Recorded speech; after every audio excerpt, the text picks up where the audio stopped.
que ver con las 3 de la manda más.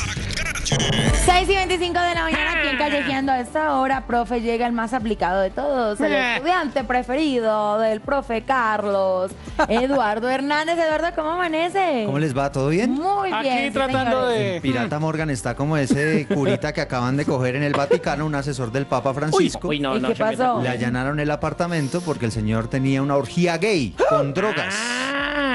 ¿Cómo? Sí, la única Lo mandó diferencia el es que Papa Francisco para un retiro espiritual. No. Después de lo que ocurrió. Pero Un qué clase de escándalo retiro, por Dios. en este momento en el Vaticano de gigantescas proporciones. Ya más adelante les cuento detalles de eso porque la primera de la calle tiene que ver con el caos en el Congreso de Venezuela. En las últimas horas, colectivos chavistas entraron a la fuerza al Parlamento con varillas, con absolutamente todo. Le empezaron a golpear incluso a los parlamentarios de la oposición. Golpes contundentes, muchos de ellos salieron ensangrentados, gravemente heridos. Adentro dicen los testigos que hubo disparos, que lanzaron pólvora, que lanzaron lacrimógenos. Hubo de todo, una imagen verdaderamente que quedará seguramente para la historia. Y tal vez el herido más grave fue el diputado Armando Armas, quien tuvo que ser evacuado del recinto lleno de sangre por una herida en su cabeza. Es porque eso ya es terrorismo y eso no se puede. Lo No, único señor. violento que utilizó fue su apellido y esto fue lo que dijo. Unos golpes no son nada en comparación a los casi 100 jóvenes que han asesinado esta dictadura en Venezuela. Nosotros los diputados, si exigimos sacrificio, debemos estar dispuestos al sacrificio. Aquí hay diputados y diputadas valientes que estamos en estos momentos defendiendo la soberanía popular y la república.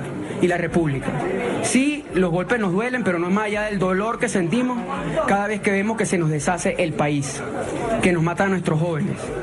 Ese dolor es incomparable con respecto a unos rasgones, unos raspones, alguna sangre que es muy escandalosa en el área de la cabeza.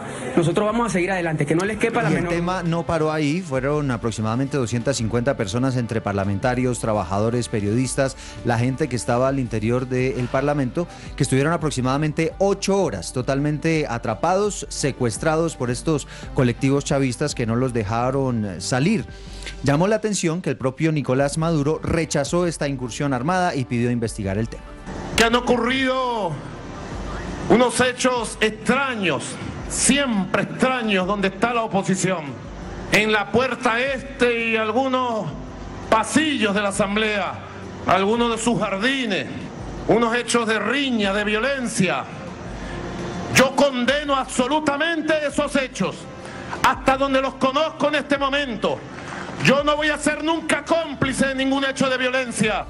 Lo cierto es que esos colectivos chavistas en su momento fueron armados por el presidente Hugo Chávez y hoy pues están pagando la consecuencia de haber incitado la violencia en el vecino país, un hecho que fue repudiado por países de todo el mundo, incluido Colombia. El presidente Santos urgió a que rápidamente se reúna la oposición con el gobierno para dialogar. La segunda de la calle tiene que ver con la corrupción en nuestro país, un caso y un tema verdaderamente preocupante.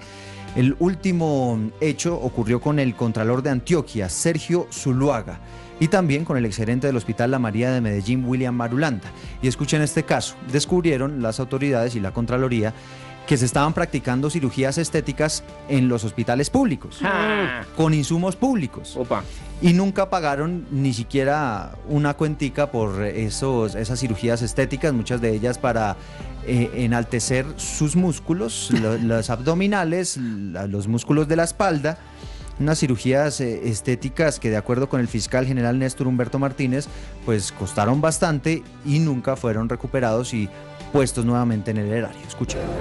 En la ciudad de Medellín, el Contralor General de Antioquia, doctor Sergio Zuluaga Peña, y 3 hermanas del gerente del Hospital La María se realizaron cirugías plásticas en dicho hospital sin cancelar los servicios de quirófano, anestesiólogo y medicamentos, lo que constituye un daño al patrimonio de esa entidad pública. Por tal razón, se ha dispuesto la correspondiente imputación.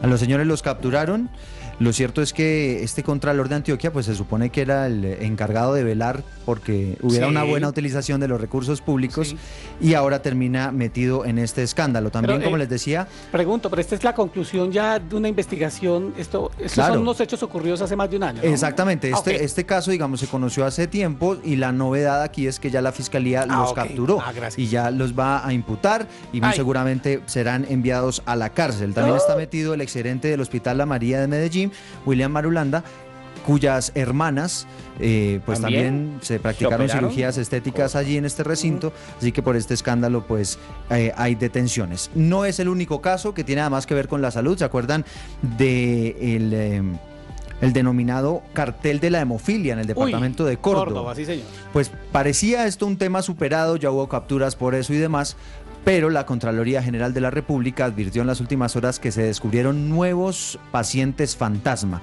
Rápidamente les cuento qué era lo que pasaba. Resulta que facturaban a supuestos pacientes o tratamientos para pacientes enfermos de hemofilia y resulta que estos nunca existieron. Entonces facturaban, pero no le estaban brindando atención absolutamente a nadie. La Contraloría descubrió que hay nuevos pagos por concepto de los pacientes fantasma que podrían ascender a 1.500 millones de pesos.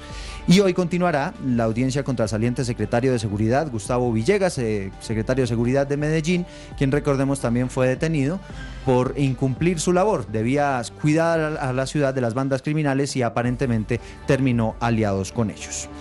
Eso es lo que está ocurriendo en materia de corrupción en el país. La tercera de la calle tiene que ver con noticias deportivas. Colombia cayó 3 puestos en el ranking FIFA. Eso era predecible, pero hay una cosa, Eduardito, ¿por qué sube, por ejemplo, países como Polonia? Eso le iba a decir. Mire, el ranking está de la siguiente manera. Cuente, quiero ver. En el primer lugar está Alemania. Bien, por puntaje. ¿Para qué? En el segundo lugar, Brasil. También. ¿Para qué? En el tercer lugar, Argentina. Sí. En el cuarto lugar, Portugal. En el quinto lugar, Suiza. Ahí ya empieza la cosa como a por los partidos de eliminatoria. Claro que uno pensaría, bueno, ¿y por qué, por ejemplo, si suben hasta ese punto, por qué no sube, por ejemplo, Chile, que no solamente es bicampeón de América, sino estuvo en una final de una Copa Confederaciones? Claro, en el sexto lugar está Polonia. Eso también. Imagínese usted. Eso también no tiene, mucha explicación. En el séptimo lugar aparece Chile. En el octavo aparece Colombia, que hace un mes estaba en el quinto lugar. En el noveno lugar está Francia, en el 10º Bélgica. También llama la atención que España salió del top 10. Está en el 11, ¿no? Está ahí pegadito. Sí, salió del top 10. ¿Y los que yo subo o bajan? No, y nosotros, yo subo. Colombia, usted me corregirá, también creo que es, uno sube y baja. Señor, creo que es también como la primera vez en los últimos 4 años o 3 años que Colombia sale del top 5. Sí, caemos, pero tampoco hemos tenido el tipo de competición, por ejemplo, que tuvo Chile o que tuvo de pronto Portugal, ¿no? Que es la Copa Confederación. Entonces ahí le dan unos punticos adicionales. Sí, y ahorita viene eliminatoria y yo creo que se corrige. Volvemos a... Pero este tema de la FIFA en todo caso sigue siendo muy polémico. Sí, es que ese cálculo, creo que los que hacen ese tipo de cálculos son los mismos que hacen cálculos en el DANE para medir la pobreza en Colombia. Que dice que estaban diciendo que este ranking FIFA lo publicó Zinedine Zidane. Yo sí creo. Bueno, compañeros, más tarde regreso con más noticias de Colombia y del mundo aquí en La Calle. ¡Chao, Eduardo! 6:33 de la mañana callejeando. ¿Cómo duele de Jason Jiménez en esta hora aquí en La Calle 90?